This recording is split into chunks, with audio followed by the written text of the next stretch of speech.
Assalamualaikum warahmatullahi wabarakatuh. Salam sejahtera untuk semuanya. Adil Katalino Bacuramin Kasaruga Basengat Kajubata. Bertemu lagi dengan saya di sini Galuh Bayu Ardi untuk mata kuliah AMDAL di pertemuan yang ke-12 kali ini. Dan setelah kemarin kita semua dokumen AMDAL dan unsur-unsurnya, kali ini kita akan membahas salah satu dokumen mengenai dampak lingkungan. Tapi ketika ada sebuah usaha atau kegiatan di mana dampak yang ditimbulkan tidak terlalu besar dan bisa atau dapat dikelola dengan relatif lebih mudah dengan teknologi yang ada dan sederhana. Dokumen tersebut sering disebut UKL dan UPL atau usaha pengelolaan lingkungan atau usaha pemantauan lingkungan. Di sini dokumen ini diatur berdasarkan keputusan Menteri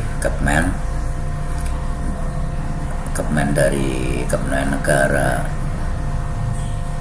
urusan lingkungan hidup nomor 86 tahun 2002. Saya kurang tahu, coba nanti dicek apakah sudah update atau sudah ada perubahan atau belum mengenai pedoman pelaksanaan upaya pengelolaan lingkungan dan upaya pemantauan lingkungan. Di sini dokumen ini diadakan atau dokumen ini harus selayaknya dibuat dan dilakukan semacam riset atau semacam analisis mengenai bagaimana dampak-dampaknya, lalu mengelola dampak-dampak dan mengelola dampaknya, dan juga memantau tentu saja apakah dampak tersebut akan membesar atau tidak. Jadi ada beberapa kegiatan atau usaha kegiatan yang dianggap dampaknya itu tidak terlalu besar dan mudah untuk dikelola. Seperti misalnya pada pasar, jalan raya, atau pembangunan jalan, pembangunan jembatan yang tidak dengan dampak tidak terlalu penting, lalu kemudian pom bensin, penginapan atau hotel, terus kemudian juga pasar.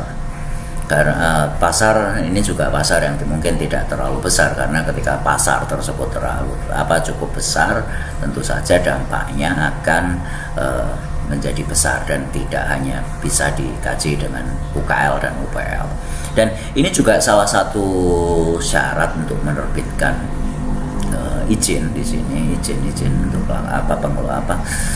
izin pelaksanaan atau pembangunan atau kegiatan usaha.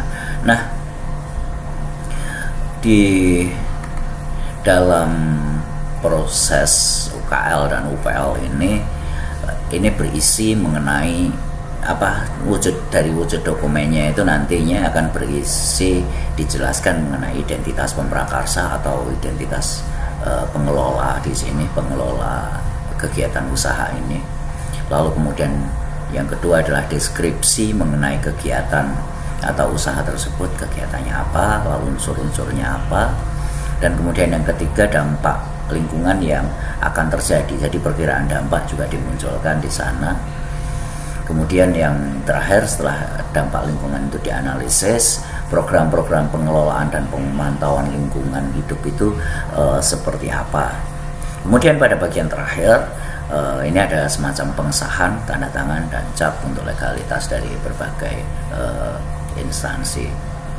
Dan instansi yang terkait di sini atau bertanggung jawab dengan kondisi dengan dokumen dan keadaan dampak lingkungan ini antara lain adalah selain pemrakarsanya, di sini mungkin bukan mungkin ya. Jadi ada bidang pengelolaan lingkungan atau badan pengelolaan lingkungan, baik itu di tingkat kabupaten, kota ataupun provinsi.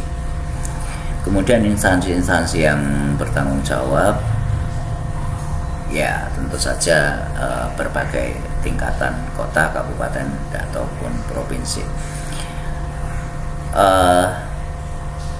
Dan bahkan ini, namun izin ini tentu saja sampai diketahui pada tingkat negara atau tingkat pusat. Nah,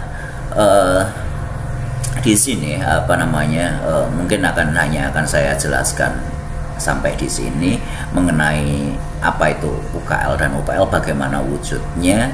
Mungkin dalam pertemuan ke-13 nanti akan saya tunjukkan sambil saya jelaskan apa yang saya jelaskan secara ringkas di sini, akan coba sedikit lebih detail lagi, termasuk kita membuka identitas pemprakarsa itu, cara menuliskannya seperti apa, lalu kemudian rencana kegiatan itu deskripsinya seperti apa, kemudian bagaimana cara memaparkan dampak lingkungan yang akan terjadi itu seperti apa, dan juga program-program yang disusun dalam pengelolaan dan pemantauan lingkungan hidup, dan wujud format pengesahannya seperti apa. Oke, saya rasa tidak terlalu panjang untuk video kali ini.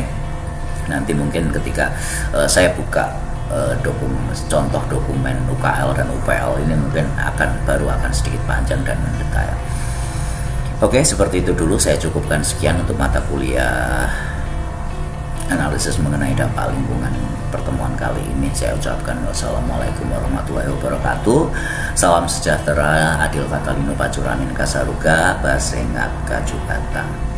Terima kasih dan salam sehat selalu.